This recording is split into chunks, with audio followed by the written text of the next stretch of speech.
पर हैं जो फिजिक्स के सबसे मुश्किल लगने वाले टॉपिक्स में से एक, यूनिट्स और डायमेंशंस को बच्चों को सिखाने का एक बड़ा ही दिलचस्प तरीका बताते हैं। हमारा मिशन है इस तरीके से सबसे मजेदार और असरदार तकनीकों को निकालना और ये देखना कि कैसे नापतोल की सूखी दुनिया को एक मजेदार कहानी में बदला जा सकता है। और ये बहुत जरूरी भी है। बिल्कुल। मुझे सोर्सेज में एक बात बहुत अच्छी लगी कि जब कोई बच्चा किसी कहानी में एक दैत्य की ऊंचाई के बारे में सोचता है तो वो अनजाने में ही फिजिक्स का एक बहुत बड़ा कॉन्सेप्ट इस्तेमाल कर रहा होता है। सही बात है। ये दिखाता है कि चीजों को नापने की जो समझ है वो हम सब में होती है, लेकिन सोर्स इस बात पर जोर देते हैं कि अगर सबके नापने का तरीका अलग अलग हो तो बहुत गड़बड़ हो सकती है। जैसे पुराने जमाने में लोग हाथ या कदम से चीजें नापते थे, और क्योंकि सबके हाथ पैर का साइज अलग होता है तो व्यापार में झगड़े होना आम बात थी, है ना। और ये सिर्फ पुराने जमाने की बात नहीं है, सही कहा ना।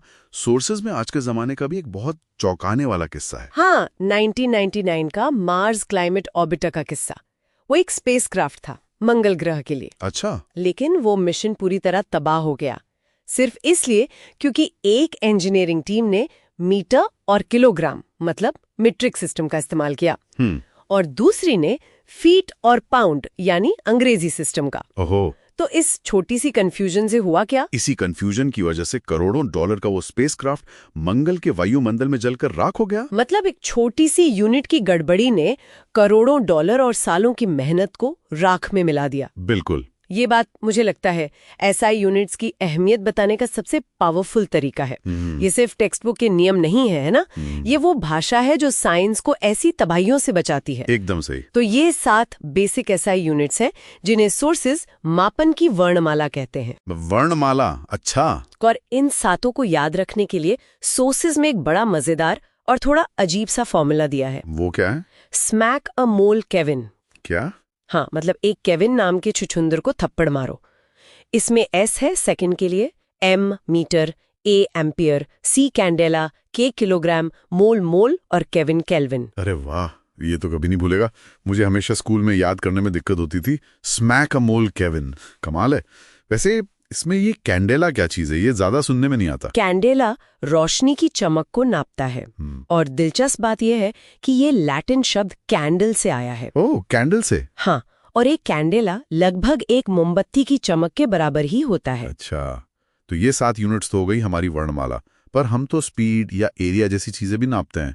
क्या सोर्स बताता है कि ये शब्द कैसे बनते हैं? बिल्कुल, सोर्स इसके लिए लेगो ब्रिक्स का उदाहरण देता है। लेगो ब्रिक्स? हाँ, जैसे अलग अलग लेगो ब्रिक्स को जोड़कर आप कुछ भी बना सकते हैं, वैसे ही इन बेसिक यूनिट्स को गुणा या भाग करके आप कोई भी व्युत्पन्न यानी डिराइव्ड यूनिट बना सकते हैं। जैसे स्पीड के लिए मीटर प्रति सेकंड, एमएस। बिल्कुल, या एरिया के लिए वर्ग मीटर यानी एम स्क्वायर। समझ गया। और इन यूनिट्स को एक दूसरे में बदलने के लिए भी कोई मजेदार ट्रिक है क्या? जैसे किलोमीटर को सेंटीमीटर में बदलना, इसमें बहुत कंफ्यूजन होता है। हाँ, मीट्रिक सिस्टम के लिए सबसे मशहूर ट्रिक है king Henry died by drinking chocolate milk. King Henry? ये लाइन हमें प्रीफिक्सेस का सही क्रम याद कराती है। किलो, हेक्टो, डेका, फिर बेस यूनिट, फिर डेसी, सेंटी, मिली। अच्छा। इसके बाद कन्वर्जन करना बस दशमलव को आगे पीछे करने जितना आसान हो जाता है। ये सब तो बहुत अच्छा है, लेकिन इन सब यूनिट्स में एक यूनिट है किलोग्राम, जो द्रव्यमान यानी मास के लिए है। और यहीं पर एक बहुत बड़ा कंफ्यूजन आता है, मास और वेट का फर्क। हाँ, ये बहुत आम कंफ्यूजन है। सोर्स इस गुत्थी को कैसे सुलझाता है?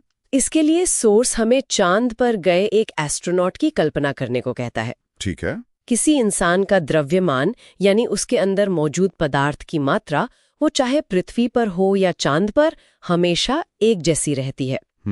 वो तो नहीं बदलेगा। लेकिन उसका भार यानी गुरुत्वाकर्षण का जो खिंचाव है, वो चांद पर धरती के मुकाबले बहुत कम हो जाता है। अच्छा, इसीलिए वो एस्ट्रोनॉट वहां आसानी से ऊंची छलांग लगा पाता है। बिल्कुल, जबकि उसका द्रव्यमान उतना ही रहता है। तो कुल मिलाकर इस डीप डाइव का सार यह है कि फिजिक्स के मुश्किल कॉन्सेप्ट्स को रटने की जरूरत नहीं है, अगर हम उन्हें कहानियों से समझे, जैसे मार्स ऑर्बिटर की कहानी, आसान उदाहरणों से जैसे लेगो ब्रिक्स, और मजेदार ट्रिक से जैसे king Henry died by drinking chocolate milk, तो वो हमेशा के लिए याद रह जाते हैं। सही बात है। मकसद फॉर्मूले रटना नहीं, बल्कि दुनिया को नापने का एक अंदाजा, एक इंट्यूशन विकसित करना है। बिल्कुल सही। और पता है, ये हमें एक बहुत गहरे सवाल पर लाकर छोड़ता है। हमने लंबाई, चौड़ाई, ऊंचाई और समय को हकीकत के आयामों के रूप में देखा, लेकिन स्ट्रिंग थ्योरी जैसे सिद्धांत इससे भी ज्यादा, करीब 10 या 11 आयामों की बात करते हैं। तो क्या हो अगर बाकी आयाम इतने छोटे और ऐसे मुड़े हुए हों कि हम उन्हें देख ही नहीं पाते?